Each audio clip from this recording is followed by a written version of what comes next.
Hello students.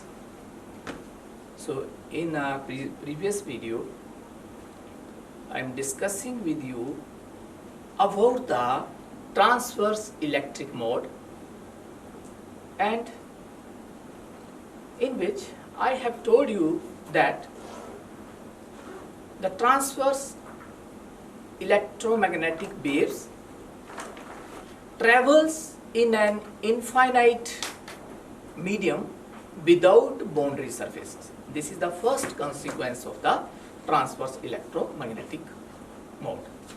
In the second consequence, I have told you that ETEM and BTEM are perpendicular to each other and also perpendicular to the direction of propagation.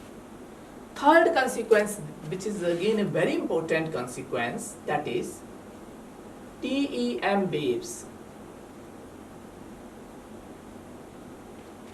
cannot propagate in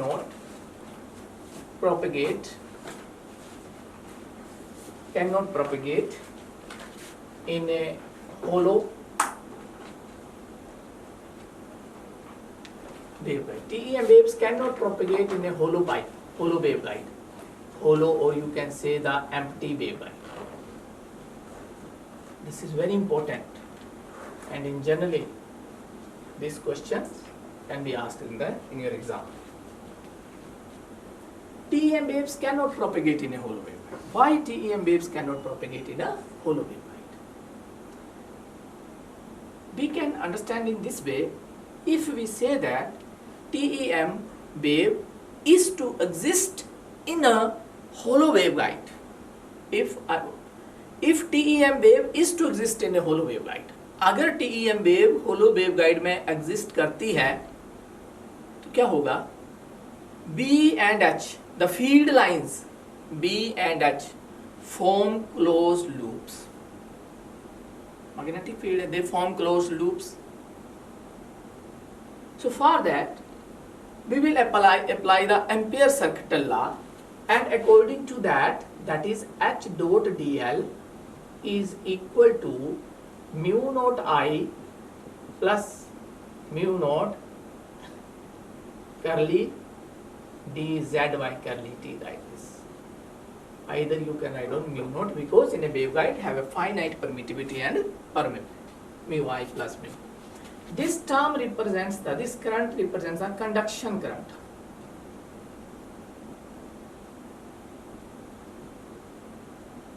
And this term represents displacement current.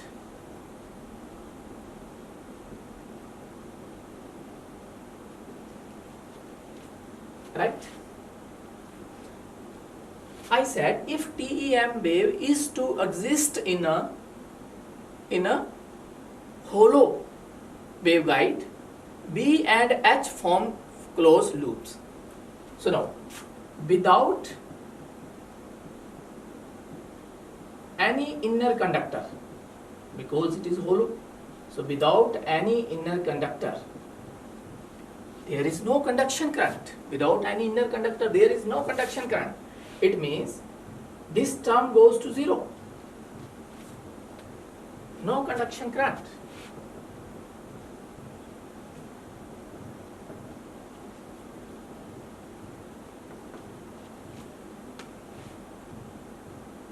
On the other side, if we write on dz, basically it is a displacement term, and this is equal to epsilon Ez.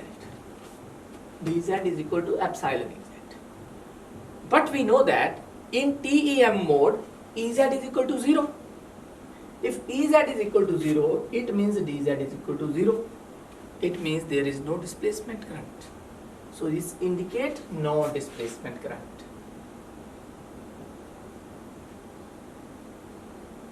If there is no current inside the conductor, then B or H does not form any closed loop.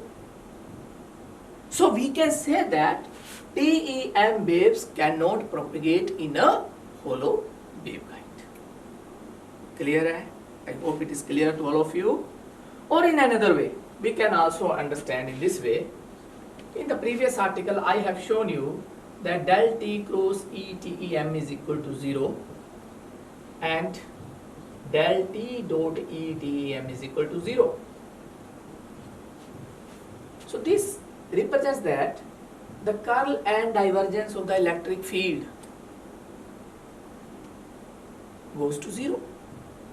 And curl 0 means this electric field can be expressed as the negative gradient of the scalar potential. Negative gradient of the scalar potential. You know that E is equal, because E is equal to minus del phi. If del cross E is equal to 0, it means E can be written as a gradient of negative gradient of scalar potential. And this satisfies the Laplace equation. If we take the curl, it satisfies the Laplace equation. But the boundary condition is E parallel is equal to 0. In a waveguide, since the waveguide is a perfect conductor, so what I told you in the previous lecture, that the tangential component of electric field and the normal component of magnetic field must vanish all the once. So E parallel is equal to 0. And for E parallel to 0, to satisfy this boundary condition, potential should be same. Potential कैसा होना चाहिए? It should be, surface should be, it should be equipotential. And if the surface is equipotential, it means potential is constant. It means potential is constant. And if potential is constant throughout, then the electric field is 0. Oh, then the electric field is 0. It means no wave at all. No wave at all. But this argument applies only to an empty pipe or an empty waveguide. So this is the third consequence of this TEM mode. Next, come to the next article, that is the rectangular waveguide. Rectangular waveguide. It's a very important article. Whenever you will get any question on waveguides, so mostly the question is asked from this topic, rectangular waveguide, even numericals. So what is a rectangular waveguide? A hollow tube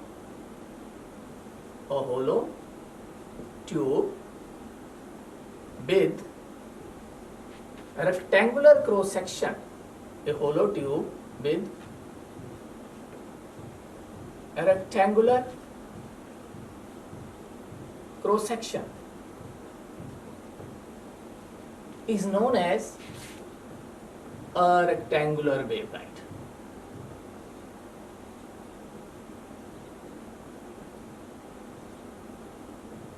If someone asks you about the circular waveguide, if a tube having circular cross section, then that becomes a circular waveguide. So a hollow tube with a rectangular cross section is known as a rectangular waveguide. And second point is, it is the most commonly used waveguide. It is the most commonly used waveguide.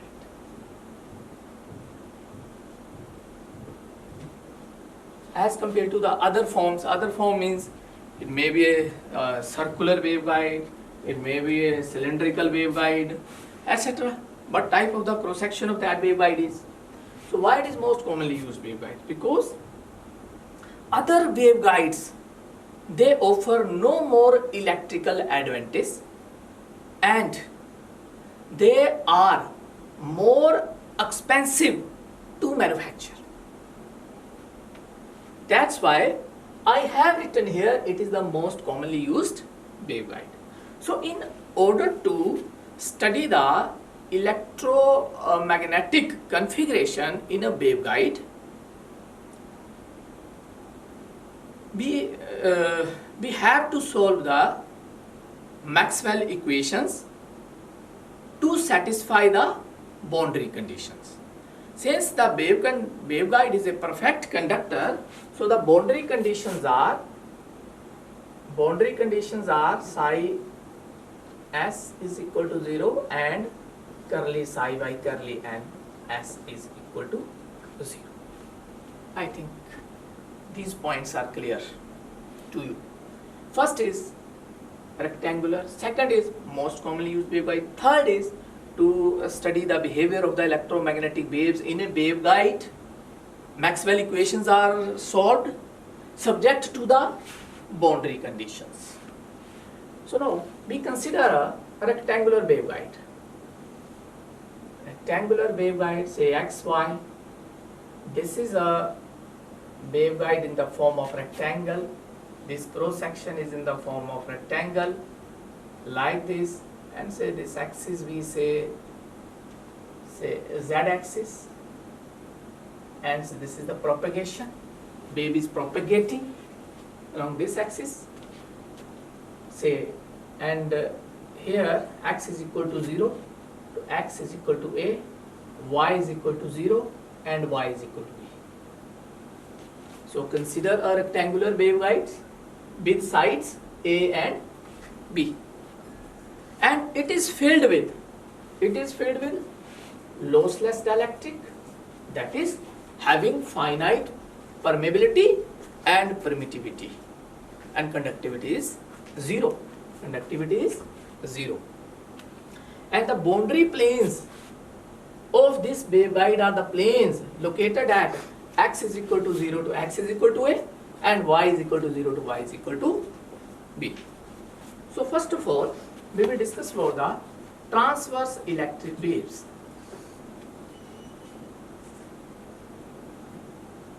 Transverse electric waves, and these are written as TE waves. Transverse electric waves or TE waves. So in TE waves, what is the condition for TE waves? Ez is equal to 0 everywhere, and Bz is present, satisfying the differential equation del T square plus gamma square Bz is equal to 0. Subject to the boundary conditions, subject to the boundary conditions, what is that? Curly h z y curly n is equal to 0. And the boundary conditions on the plane of this rectangle is, that is, curly h z y curly x is equal to 0 at x is equal to 0 and x is equal to a. And on y axis, the boundary condition is curly h z upon curly y is equal to 0 at y is equal to 0 and y is equal to b. So now we know the two-dimensional wave equation, that is del T square plus gamma square Bz is equal to 0. This equation can be written as del T square. Del T square can be written as curly square upon curly x square plus curly square upon curly y square plus gamma square Bz is equal to 0. Either you can write, somewhere I am writing hz or somewhere I am writing bz, so it doesn't matter. So you simply write down hz, and this can also be written as hz, and this can also be written as hz. This equation can be written as curly square y curly y square plus gamma square hz is equal to 0. Now we have to find out the solution of this equation. So solution of this equation can be obtained by using what? Separation of variables.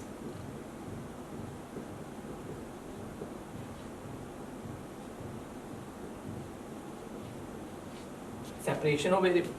So according to the separation of variables, x z x y can be written as x is a function of x only and capital Y is a function of y only. You know that. So this equation can be written as curly square upon curly x square plus curly square upon curly y square plus gamma square,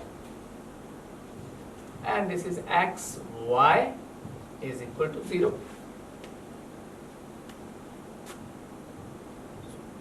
This is what curly partial derivative, you know all these things. We have discussed in the previous section all of these things. So this can be written as y curly 2x by curly x square plus x curly 2y upon curly y square plus gamma square x y is equal to 0. Right? Dividing throughout y x y. Dividing throughout y x y. So this equation can be written as 1 by x d2x by dx square. See here. Partial derivative has been changed into total derivative because here x is a function of x only, it depends only on one variable. And this can be written as 1 upon y d2y by dy square plus gamma square is equal to 0. Now we can easily find out the solution.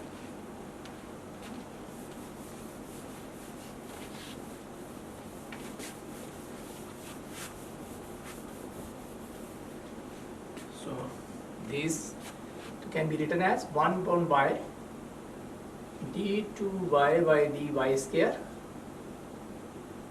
plus gamma square is equal to minus 1 upon x d2x by dx square. Left hand side, and this is a right hand side. Right hand side is a function of x only and left hand side is a function of y only. So these terms must be equal to some constant. So this can be written as 1 upon x d2x upon dx square is equal to say minus kx square. It depends upon the type of the problem whether we should consider this constant as minus kx square or plus kx square. And again, many problems I have discussed with you in the previous lecture. So I am not going on that.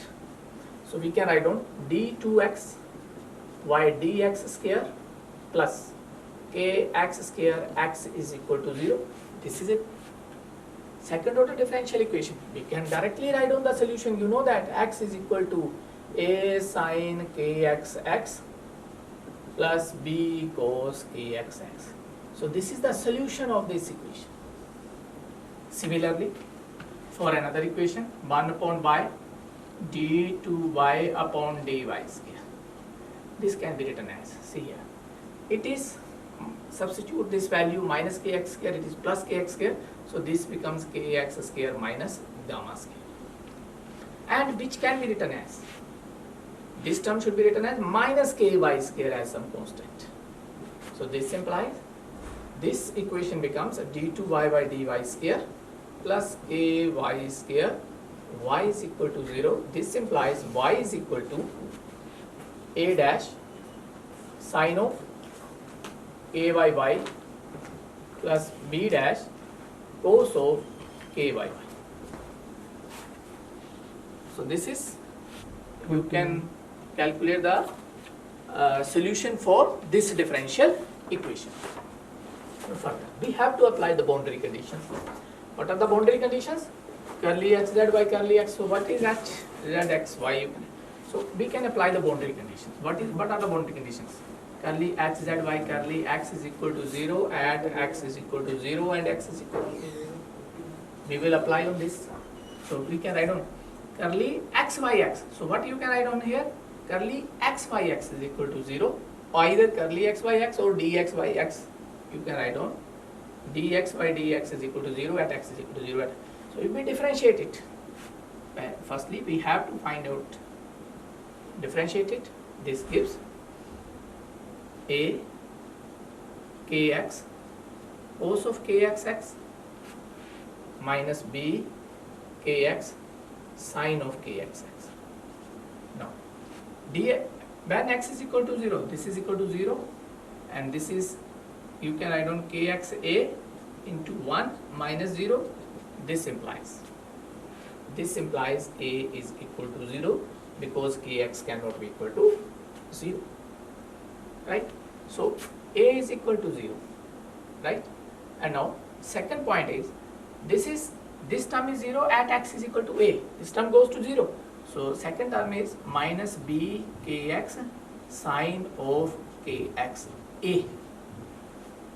And from here, this implies sine kx a is equal to 0. This implies kx sine theta is equal to 0. Then theta is equal to m pi or n pi. So kx can be written as m pi upon a. So here axis a is already 0. So the term is b cos kxx, and the value of kx is m pi upon a into x. Similarly, we can apply the same boundary condition y is equal to 0 to y is equal to b for this equation. And what you will get? Similarly, on the same steps, you can solve, and you will get y is equal to b dash cos of, say, n pi upon b. This is n pi upon b into y. This is x, right?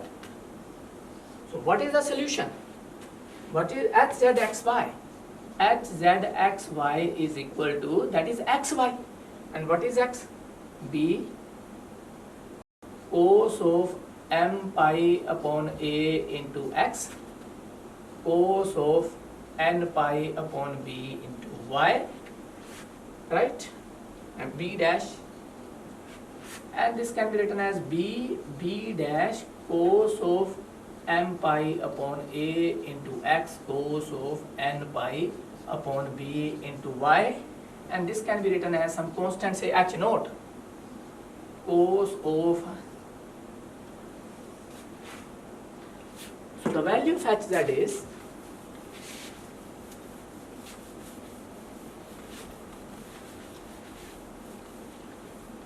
hz, that is hz is equal to h naught cos of m pi upon a into x, cos of n pi upon b.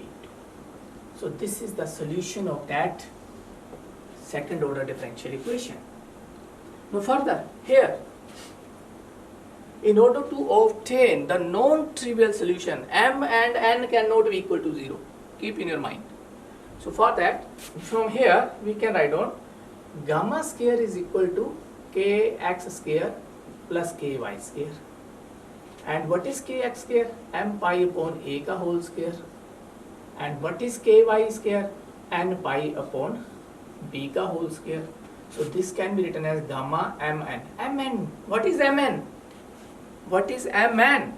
Mn are the modes of the waveguide. So from here, gamma mn is equal to m pi upon a ka whole square plus n pi upon b ka whole square raised to the power 1 by 2. Now we have to find out the cutoff frequency. So from the previous relation, we know that gamma square can be written as mu epsilon omega square minus k square. So from here, k square can be written as mu epsilon omega square minus gamma mn ka square omega mn ka square. So for, you can say that if k square greater than 0, what type of mode is? It is the propagating mode. It is the propagating mode. Wave can propagate. K square less than 0, it is the non-propagating mode. Waves cannot propagate in this. And when k square is equal to 0, this is known as the cutoff mode. And now we can calculate the cutoff frequency. When k square is equal to 0, this term can be written as gamma, this term can be written as mu epsilon omega mn square is equal to gamma square mn, and from here omega square mn is equal to 1 upon mu epsilon under root कर देते हैं gamma square mn की gamma mn की value m pi upon a का whole square plus n pi upon b का whole square raised to the power 1/2. So this is the cutoff frequency, and from what this expression indicate that the cutoff frequency depends upon what? The dimensions of the waveguide, that is A and B. So cutoff frequency is decided by the dimensions of the waveguide. What is M? M is bounded with respect to x. If this is x-axis, then M is bounded with respect to x, and this is y-axis, then N is bounded with respect to y. M is bounded with respect to x, and it represents the half cycle variations. Half cycle variation, half cycle variations along x-axis, and this represents the half cycle variations